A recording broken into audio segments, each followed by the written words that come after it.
এই বিটিআরের ঘটনা হাসিনা আসার 1 মাস পরে কেন ঘটলো? হাসিনা সব কিছু জানতো। 4 জনে সেদিন ডিনারে কেন যায়নি? এটা চলে এসছে। এর আগে আমি ছিলাম, আমি গিয়েছি, হাসিনা ছিল, হাসিনাও গিয়েছে। এইবার কেন হাসিনা গেল না? তারপরের দিন কেন ঘটনা ঘটলো? হাসিনা এবং মঈনুদ্দিন এটা জানতো এবং তারা এর জন্য দায়ী, এটা মানা যায় না। কাজে হাসিনাকে একদিন জবাব দিতেই হবে। এটা 57 জন, হ্যাঁ আমি ক্ষতিগ্রস্ত হয়েছি, আমার ছেলেদের ইয়ে হয়েছে, তারপরে 57 জন ভালো ভালো অফিসার কিভাবে মারা হয়েছে তা চিন্তা করা যায় না। তাদের পরিবারদের সঙ্গে যে আচরণ করা হয়েছে সেটা চোখে দেখা যায় না। আমরা 57 জন অফিসারকে ইয়ে করে কাউকে পুড়িয়ে ফেলা হয়েছে, কাউকে গার্বেজের ভিতর দেওয়া হয়েছে, কাউকে, আর এর সঙ্গে জড়িত ছিল আরো।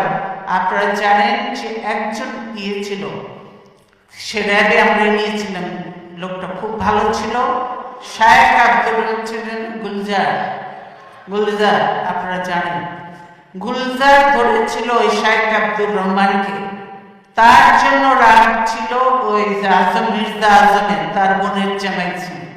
তার জন্য গুলজার সন্ধ্যা পর্যন্ত র্যাবকে, মঈনকে, অমুককে বারবার ফোন করেছে, হেল্প হেল্প হেল্প, সাহায্য চেয়েছে, কিন্তু কেউ এগিয়ে আসেনি।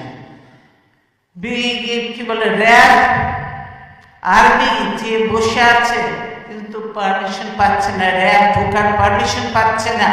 পিলখানায় যদি তারা ঢুকতে পারত, আমি মনে করি এরকম নয়, 2-1 জন মরতে পারত, তো সব অবস্থাকে আমরা বাঁচাতে পারতাম। দেশের এটা ছিল অ্যাসেট, আজকে দেশকে ধ্বংস করে দেওয়া হচ্ছে, আর্মিকে শেষ করে দেওয়া হয়েছে। এর জন্য অবশ্যই তারপরে তদন্ত কমিটি করে তদন্ত থেকেও বাদ দেওয়া হয়েছে। এমন সব লোকজন দিয়ে তদন্ত করতে যাকে দেওয়া হয়েছিল সেটা তাকে করতে দেয়া হয়নি। তারপর সে তাকে বাদ দিয়ে আরেকজনকে দিচ্ছে, দলীয় লোককে দিয়ে ইয়ে করে কোন রকম নাম কাস্তে লোক দেখাতে হবে, সেটা করেছে। কে করেছে? তাদের লোক। এইটা বুঝতে পারছেন। কাজে বিটিআর ঘটনার সঙ্গে হাসিনা এবং মঈনুদ্দিন সরাসরি জড়িত। তারা এদেরকে নিয়ে একসঙ্গে সেরাটন হোটেল থেকে খাওয়া এনে খেয়েছে। তাদের যে তখন একজন ছিল, কি ডিডি ছিল না কি ছিল কিনা, তৌহিদ তখন কোথায় ছিল? হাসিনার ওখানে ছিল না, নিজের পরিচয় দিয়ে গেছে, একসঙ্গে খাওয়া দাওয়া করেছে, সব কিছু করেছে, ভালো কাজ করেছে, বাবাকে পাঠিয়ে দিয়েছে। এই হলো অবস্থা। কাজে শুধু এই ঘটনা না, হাসিনা অনেক কিছুর সঙ্গে জড়িত এবং বর্তমানে যে জঙ্গি তোলা হচ্ছে বিদেশিদেরকে ভয় দেখানোর জন্য, যে এই দেখো আমি ক্ষমতা থেকে গেলে এই দেশে জঙ্গিদের উত্থান হবে, এই দেশে এইভাবে মানুষ হতে হবে, এই হবে, সেই জন্য তারেক বলেছে, আমি আর বলবো না। তাই আমরা বলতে চাই, আল্লাহ আছেন, আল্লাহ অবশ্যই দেখছেন, আল্লাহ বিচার করবেন।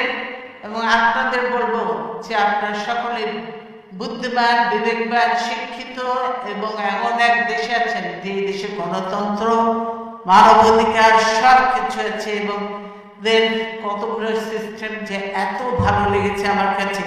আমি মনে করেছি এগুলো আমাদের দেশেও চালু করা উচিত এবং সুযোগ হলে ইনশাল্লাহ আমরা করবো। সেই